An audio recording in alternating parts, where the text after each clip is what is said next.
Chapter 5, Miranda in Trouble. My paws were practically raw and my teeth ached from trying to remove that paperclip from my cage when I heard the doorknob turn, saw the lights come on, and watched Mrs. Brisbane enter. "Morning, fellows," she called out to us.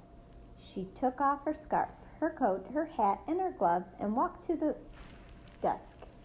Aldo's note sat squarely in the center of her desktop. It might as well have been screaming, "Read me! Read me!" I held my breath while she combed her hair, checked her face in the mirror, and locked her handbag in a drawer. Then she sat down at her desk. My whiskers drooped and my heart sank as she picked up Aldo's note and began to read. "Oh," she said out loud. "Oh, dear!" She studied the note for a while before walking over to my cage. "So, Humphrey, I hear you had an adventure last night." "Not really," I squeaked weakly. "Squeaking will get you nowhere." She bent down and examined the lock on my cage. She tested the paperclip.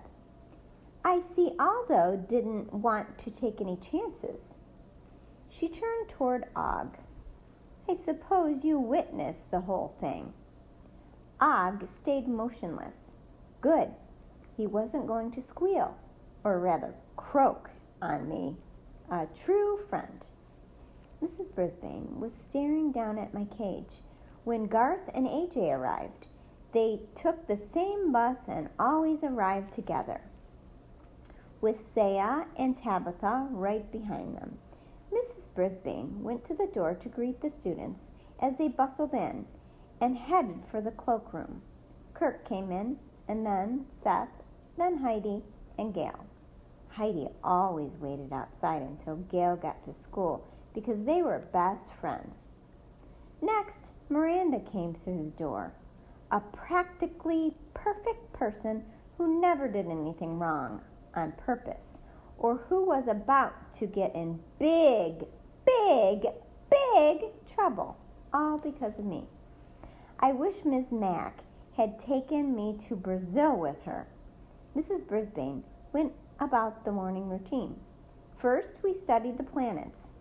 I wished I was on the planet Mars instead of in room 26. The teacher wrote out the words for our next spelling test. I almost fainted when she wrote the first one. Trouble. Trouble was something I could spell. Trouble was what I was in. Trouble was what I had caused. My paw was shaking and I wasn't able to write all the words down. I wasn't worried about next week's spelling test. I had bigger things to worry about. By mid-morning, Mrs. Brisbane still had not mentioned the incident from the night before. Maybe she didn't believe Aldo's note, but that couldn't be because everybody trusted Aldo and knew he wouldn't lie. "Og, aren't you worried about Miranda?" I squeaked when the classroom was empty at recess. "Boing!" with his clear and obvious answer. Of course he was worried. I wished I was a frog in a glass house instead of a hamster in a cage with a stupid lock that doesn't lock. After recess, I was so concerned about my troubles, I hardly noticed Paul when he came in and sat down for math. My fellow classmates didn't either.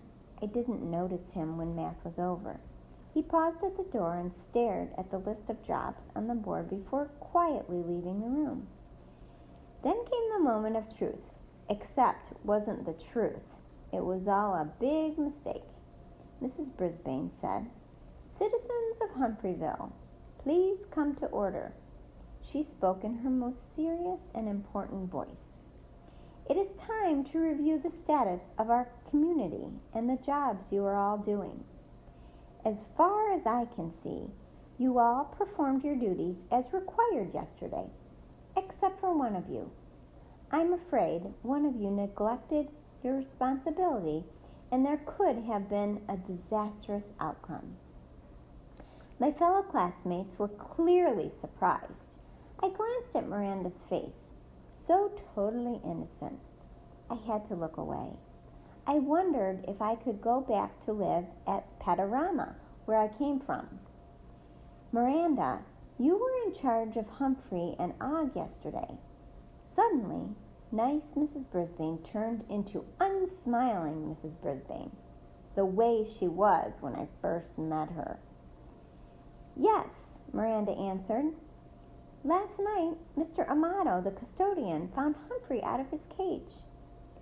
Luckily, he hadn't fallen off the table and broken his neck, and Aldo put him back in the cage and locked it. It's obvious that you weren't careful when you locked the cage yesterday. Miranda looked as sick as I felt. But I did lock the cage, said Miranda. I remember. Then how do you think Humphrey got out? Do you think someone else in the class unlocked the cage? Miranda looked confused. No, of course not.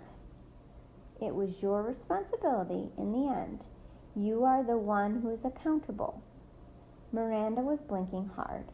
I remember locking the cage, she said softly. Yes, she did, I squeaked loudly, desperately wishing someone could understand me just this once. Boing! Og chimed in. Mrs. Brisbane ignored us. I want you to think about how serious this is. Humphrey might have ended up stuck behind a cabinet or even gotten out in the hallway. We may have never found him again. He might even have starved to death. My whiskers quivered and my body shivered until I remembered that I'd been out of my cage many times, and none of those things had happened. In fact, I'd performed some pretty brave acts, if I do say so myself. In a real community, a person who doesn't do his or her job gets fired. I'm afraid I'm going to have to fire you, Miranda. Oh, no! Mandy's hand shot up in the air, and Mrs. Brisbane called on her. You can get fired even if you're good at your job? Like if your company closes down? That's true, Mandy. That's different. Miranda is losing her job because she didn't fulfill her responsibilities, said the teacher. Now, Kirk, I'll make you the animal keeper. Kirk made a great roaring noise like a lion. A few girls giggled. Mrs. Brisbane did not giggle. She frowned at Kirk and continued, Art, you can be the door monitor. Miranda, you will get no points for this job, but I will give you another chance. You can take Art's job as energy monitor. However, there will be consequences for your carelessness, said the teacher. I knew Mrs. Brisbane wasn't a bad person. She was a good person, but she was doing a bad thing. Miranda covered her face with her hands, and we could all hear her crying. What am I supposed to do? Asked Art. Pay attention, Art, said Mrs. Brisbane, who by now was in a very bad mood. You will be in charge of opening and closing the door at recess, lunch, and at the end of the day, she said. Miranda, you may go to the restroom and wash your face. Miranda raced out of the room sobbing. My heart was aching. I was afraid it was breaking. Because of me, Miranda was crying. Because of me, her grade had gone down. I was nothing but trouble. Usually, while my classmates eat lunch, I take a good nap. Today, I paced back and forth in my cage until Mrs. Brisbane came over. Humphrey, let me check this lock. Thank goodness. She unfastened the paperclip, unlocked my cage, then closed it again. She tested the door to make sure the lock was securely fastened. As usual, it seemed to be locked. Mrs. Brisbane sighed. I was hoping I was wrong. I was hoping the lock was broken. It's not like Miranda to forget. You are making an unsqueakable mistake, I yelled. The teacher chuckled. Obviously, you agree." I did not. Just then, Miranda returned. Her eyes were red from crying. "Mrs. Brisbane, I'd like to apologize," she said. "Thank you, Miranda, but I still have to switch your job." "I know. I'd like to say I'm sorry to you and to Humphrey. If anything ever happened to Humphrey," her eyes filled with tears again. "Everybody makes mistakes. Let's move on from here, okay? You go on to lunch." Miranda nodded and went to get her lunch bag. When she returned from the cloakroom, she stopped by my cage and whispered, "I'm so sorry, Humphrey." What Mrs. Brisbane said was true. Everybody makes mistakes. Only in this case, it was the teacher making the mistake, not Miranda. All because of me. Somehow, we got through the rest of the day. Although it was hard to look at Miranda with her eyes red and her shiny nose, I saw Mandy staring at her. When it was time for afternoon recess, she hurried over to Miranda's table. "I know that losing your job feels really bad. I'm sorry about it," she told Miranda. "Want to play tetherball with me?" Miranda seemed surprised. She and Mandy had never been close friends. But by the time they had their coats on and were headed out the door, they were chattering away. Art stayed in during recess to retake a spelling test. I'd been worrying about Miranda so much I'd forgotten about Art's problem. He hadn't done a good job as energy monitor, but Mrs. Brisbane didn't know about that. I was worried that Art had forgotten to study for his test. Again. I had to hide in my sleeping hut so I couldn't hear Mrs. Brisbane read out the words for him. Please, please, please, I thought. Please let Art pass the test. I couldn't hear Mrs. Brisbane very well, but I certainly did hear Og when he let out a long series of boings, 4 or 5 at least. I darted out in time to see Mrs. Brisbane smile at Art. She was holding his test in her hands. "A, 95%, Art. That's your best you've done all year.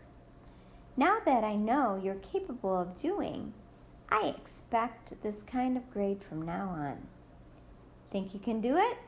Art squinched up his face. "I guess. Just remember to study and pay attention, okay?"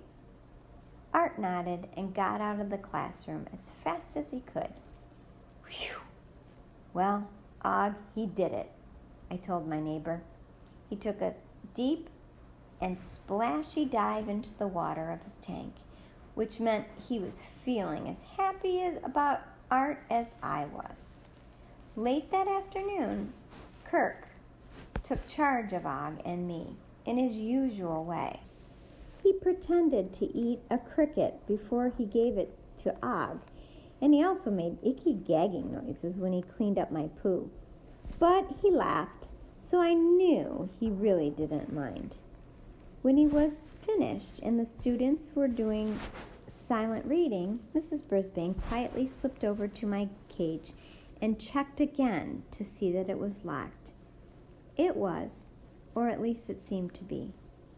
At last, the long and difficult day was over. I was greatly relieved when Miranda waited until everyone had left the classroom and carefully turned off the lights. They didn't come on again until Aldo arrived that night. "Give a cheer, 'cause Aldo's here," he said, but I wasn't feeling too cheery. I was a tiny bit mad at him for writing that note to Mrs. Brisbane, although I knew he meant well. "Glad to see you're back in your cage," Aldo told me. "It's a dangerous world out there, you know. After all my fur-raising adventures, I didn't need anyone to tell me that." Aldo jiggled my cage, door the way humans always do. "Nice and snug tonight," he said. "I guess Mrs. Brisbane got my note." She got his note all right. I just hoped Miranda wasn't still crying. The next morning, Miranda came bustling into the room with Saya, and not only was she not crying, she was smiling. I guess I still have a lot to learn about human behavior. Seeing Miranda laugh made me feel a lot better. Later, though, when she passed my cage, she looked serious again and stared at me for a few seconds. "I'm sorry, I squeaked. She blinked hard and turned away. For the rest of the day, she didn't cry. But she was a quieter Miranda than usual. However, my other friends were anything but quiet. They were so caught up in their jobs, it was hard for them to concentrate on anything else. In the middle of science, Heidi leaped up, grabbed a pencil out of Richie's hand, and ran off to sharpen it. Mandy spent more time writing up messy table notices than she did labeling the planets. Mrs. Brisbane did her best to try to keep things under control. When it was time for math, Paul slipped into class as quietly as ever. Mrs. Brisbane handed out homework papers, and when he saw his grade, Art rolled his eyes and suddenly looked smaller than Paul.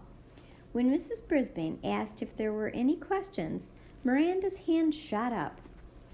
"It's pretty sunny outside. I was thinking that we could probably turn off the lights for a while and save some energy." Usually, when somebody asks a question that's completely off the subject, Mrs. Brisbane isn't too happy about it. This time she smiled. "Well, I suppose we could do without lights for a little while. Thank you, Miranda. I'll add some extra points to your job evaluation for thinking of it." Miranda acted more like her golden self.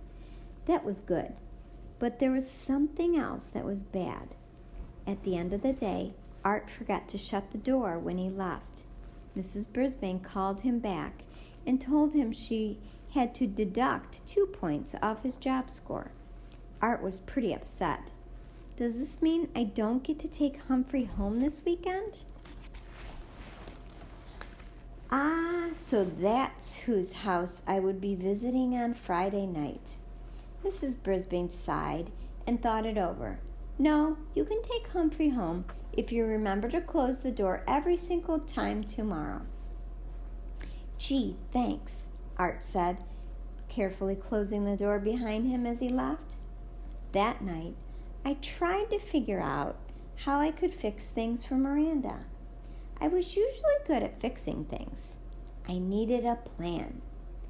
"Og, I have a brilliant idea," I squeaked out loudly. "I'll get out of my cage tonight so Mrs. Brisbane will know that Miranda didn't make a mistake." "Boing," said Og. Then he slid into the water and splashed wildly. I don't think he liked that idea. I thought it over some more. "My gosh, you're right, Og. Kirk will get in trouble, and I don't want that to happen. There've been enough kids in trouble this week." I'd stayed in my cage the whole night. Aldo came and went, cleaning, reading, and eating. Everything looked completely normal. Too bad it didn't feel that way. Humphreyville citizens are reminded to obey the rules. Consequences for not doing a job are highlighted. The Humphreyville Herald. Next up, Chapter 6, The Difficulty with Art. But you'll have to wait till another day.